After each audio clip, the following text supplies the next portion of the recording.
Swatch has always been known for its playful side. Bright colors, bold patterns, dials designed by artists. That quirky, fun energy is what made the brand stand out. But today, Swatch isn't just about being playful. It's grown into something much broader, with designs and collections that appeal to a wider range of people. The Swatch Group isn't just another watch company. It's one of the biggest and most influential players in the global watch industry. With a market value of over $9 billion, it controls an entire family of brands, ranging from affordable, everyday watches to high-end luxury timepieces. In fact, there are more than a dozen different brands under its umbrella, including some of the most recognizable names in watchmaking. The company operates around 150 production sites, most of them based in Switzerland, which has long been considered the heart and soul of fine watchmaking. In many ways, Swatch Group represents the classic Swiss tradition, while also driving innovation across the industry. The Swatch watch was the idea of Nicolas Hayek and his team, and when it first came out, it completely reshaped how people saw Swiss watches. Many even say it helped rescue the entire Swiss watch industry at a time when it was struggling. But fast forward to today, and things look very different. The Swatch Group has been facing a lot of challenges. Its recent performance hasn't been strong, and it's now become one of the most heavily shorted stocks in Europe. In simple terms, investors are betting that the company's stock will keep falling, and right now, it's already at its lowest point in 16 years. Then, in August, things got even worse. The Swiss president's visit to Washington ended without any kind of agreement, which means Switzerland is stuck with a 39% tariff. That's the steepest trade penalty the Trump administration has placed on any industrial nation. With all that in mind, and amid criticism of leadership, can Swatch turn its fortunes around? Switzerland means many things to people, but it might be best known for its watches. Speak of timepieces and you speak of Switzerland. See, watches are so Swiss. It's right up there with chocolate and cheese in terms of how people really view the national identity. The Swatch Group is the biggest watch manufacturer by volume globally.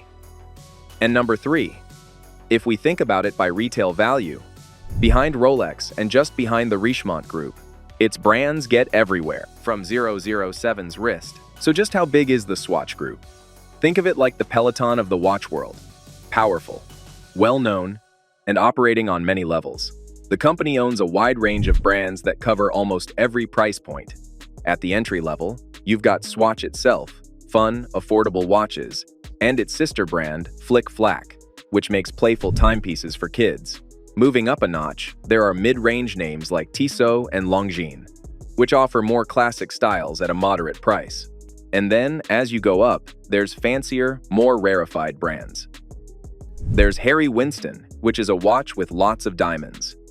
There are 2 brands at the very high end, Breguet and Blancpain. And then we ran through their biggest brand, Omega. The biggest part of the Swatch business is its mid-range. The Seiko quartz gives you accuracy. You can see, as well as hear. Quartz crisis, as the second hand moves in precise, 1-second intervals. In the 1980s, in the watchmaking industry, traditional mechanical watchmakers were really falling victim to a craze for very inexpensive quartz watches, which were mostly made in Japan. And Seiko was the biggest commercial threat, and no matter how beautiful and handmade mechanical watches were, they just couldn't be as accurate as these quartz watches. And they were also much more expensive.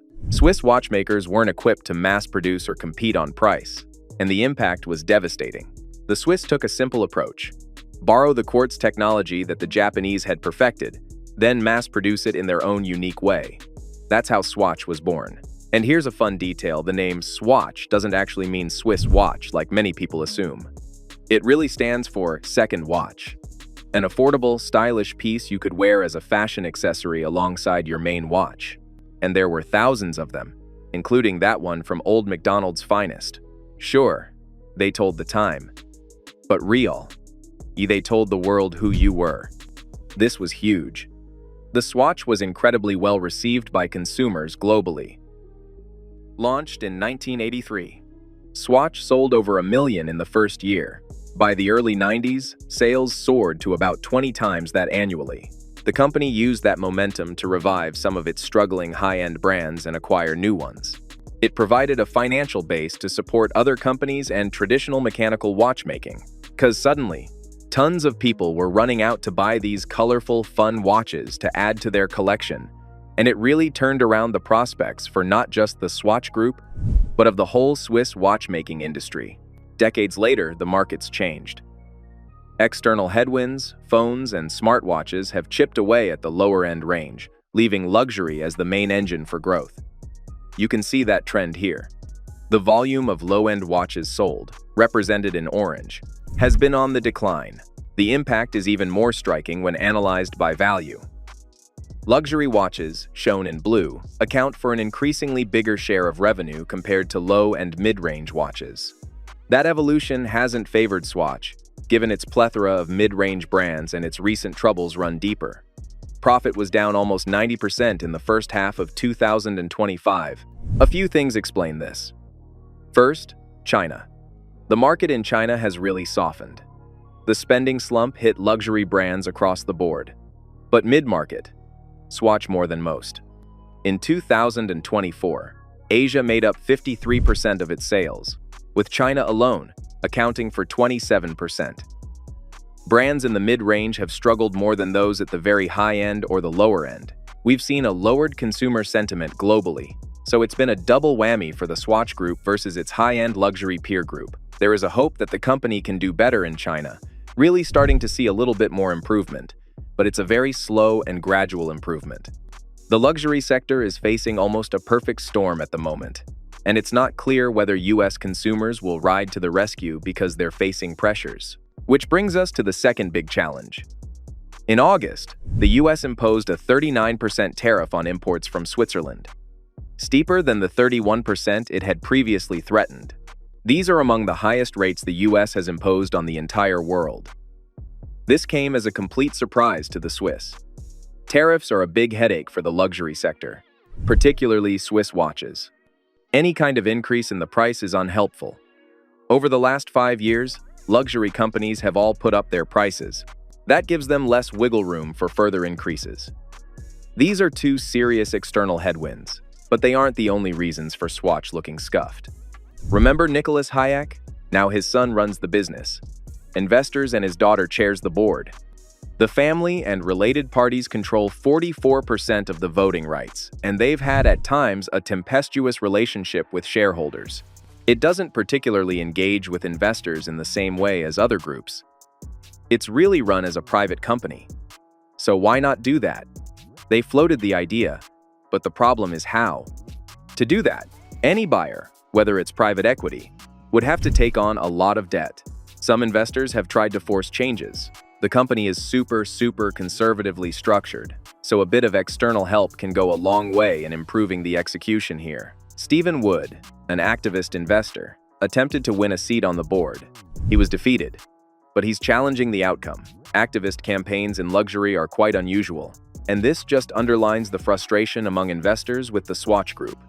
Swatch has responded to criticism from analysts and investors by saying the industry shouldn't be focused exclusively on the wealthy. Swatch has managed to create more mainstream buzz as recently as 2022. The Moon Swatch was a version of Omega's flagship model, Moon Swatch, the Moonwatch, which is a speedmaster that was worn on 6 moon missions. It became very popular, and they sold more than 1 million of the original versions, and they expected to sell something like 500,000. The impact on the company's bottom line was massive. Everyone expected the project to fail. It looked like it was going to be a complete flop, but instead, it turned into this unexpected runaway success. The money it brought in, the attention it generated, all went way beyond what anyone had planned for. But here's the catch. That kind of success didn't last. It turned out to be more of a one-off moment, an exception rather than the new normal for the company's future projects. Swatch, which was once the go-to brand for fun, colorful, and affordable watches, doesn't really hold the same influence it used to. It's not that people have forgotten about it completely, but when it comes to grabbing the attention of younger buyers, the brand hasn't been hitting the mark lately. These days, people expect more than just a watch. Swatch hasn't fully kept up with that shift. They don't always pick the right ambassadors or influencers who speak to younger audiences. and their campaigns often miss that spark of storytelling that gets people excited. In short, they've slipped a bit in staying relevant to a generation that values both style and connection. They just aren't really making a lot of products that are really getting people jazzed up. Some of that comes down to its isolation from other brands. Swatch owns most of its own stores, and so it doesn't need to show stuff to retailers the way that other brands do. That kind of split them off from the storytelling of the rest of the industry. The Swatch Group still carries a lot of weight and commands respect because of its strong name and deep heritage, but history alone isn't enough to move watches today. In this industry, perception is everything. People don't just want a watch that's well-made and good-looking. They want something that feels desirable, that comes with a sense of coolness, and most importantly, a story they can connect with. So when the next Swatch thinks of design, they should think of a connecting story. What do you think about Swatch? Please share your thoughts in the comments below. And if you enjoyed this video, don't forget to like, subscribe, and hit the notification bell so you never miss an update on Swatches.